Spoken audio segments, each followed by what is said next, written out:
রাহিম, প্রিয় সাংবাদিক ভাই ও বোনেরা, আসসালামু আলাইকুম। আমরা দু একটা বিষয় নিয়ে আলোচনার জন্য প্রধান নির্বাচন কমিশনার মহোদয় এবং তার সঙ্গে একজন নির্বাচন কমিশনার ছিলেন এবং কমিশনের সিনিয়র সচিব ছিলেন, তাদের সঙ্গে আলোচনা করেছি। আমার সঙ্গে আমাদের নির্বাচন পরিচালনা কমিটির প্রধান সমন্বয়ক এবং বিএনপির চেয়ারপারসনের উপদেষ্টা কাউন্সিলের সদস্য জনাব ইসমাইল জবিউল্লাহ এবং নির্বাচন পরিচালনা কমিটির অন্যতম টিম লিডার ডক্টর জাকারিয়া উনি উপস্থিত ছিলেন। আমরা মূলত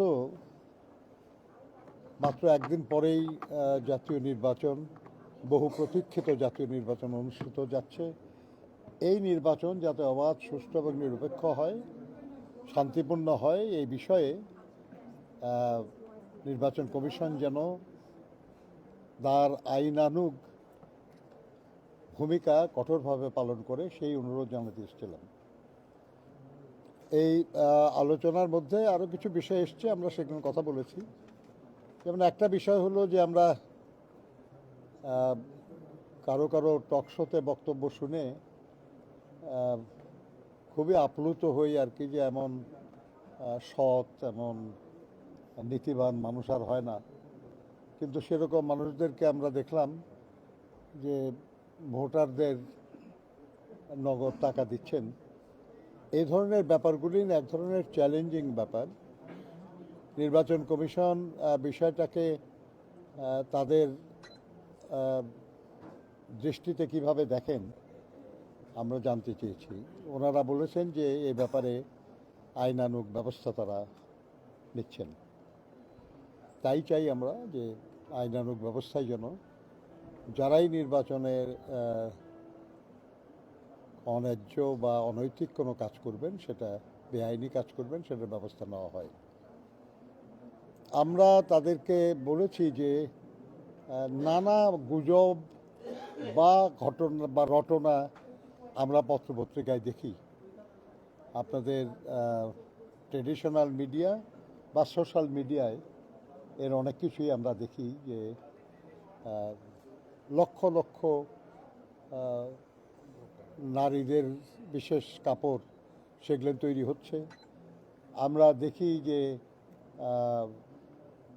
ভোটের মানে ব্যালট পেপার নাকি ছাপানো হবে। আবার এটাও দেখি আমরা যে ব্যালটে সিল মারার যে সিল আর কি, সেগুলেন তৈরি হচ্ছে, সেগুলেন সহ লোকজন ধরাও পড়ছে। আমরা নির্বাচন কমিশনকে বলেছি যে এই সব বিষয়গুলি দেখার শুধু নির্বাচনের দিন বিষয় না, দেখার বিষয় না। এসব কাজ নির্বাচনের আগে হয়।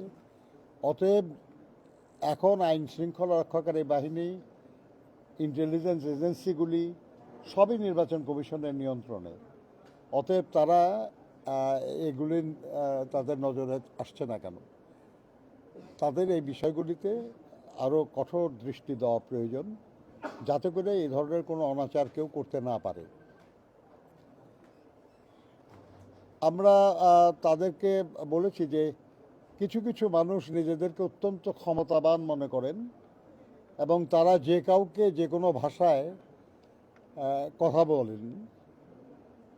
এটা শুধু নির্বাচনের আচরণ বিধি লঙ্ঘন না, আমাদের দেশের যে সাধারণ সংস্কৃতি সেটার ব্যত্যয়। নির্বাচন কমিশনকে অভিযোগ জানানোর পরেও এই ধরনের ব্যাপারে তেমন কোনো ব্যবস্থা নেওয়া হয় নাই। এটা খারাপ দৃষ্টান্ত স্থাপন করছে, এটা বন্ধ হওয়া দরকার।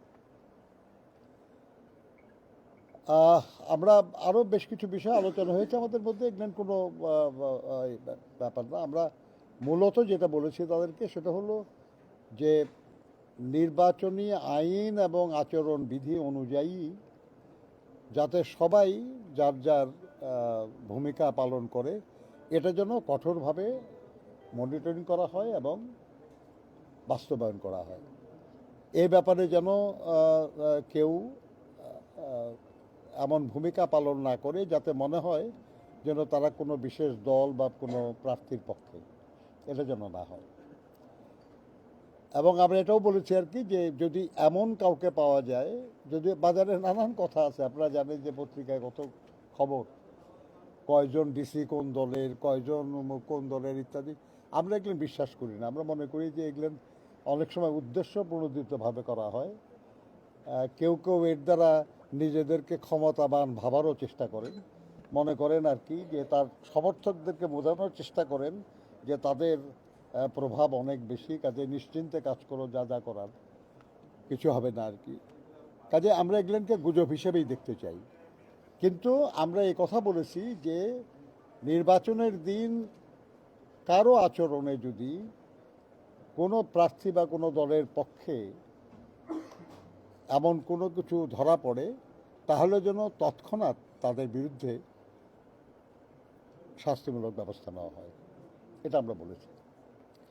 একটু আগে আমাদের একজন সহকর্মী জিজ্ঞাসা করছিলেন যে নির্বাচনের মাত্র আর একদিন বাকি, আমরা কি অবস্থা হয়েছে, কি কি মনে কি আপনি বলতে জিজ্ঞেস, মানে আপনারা একটা সার্বিক পরিস্থিতি কি দেখছেন, নির্বাচনের জন্য কতটা সুস্থ পরিবেশ আছে?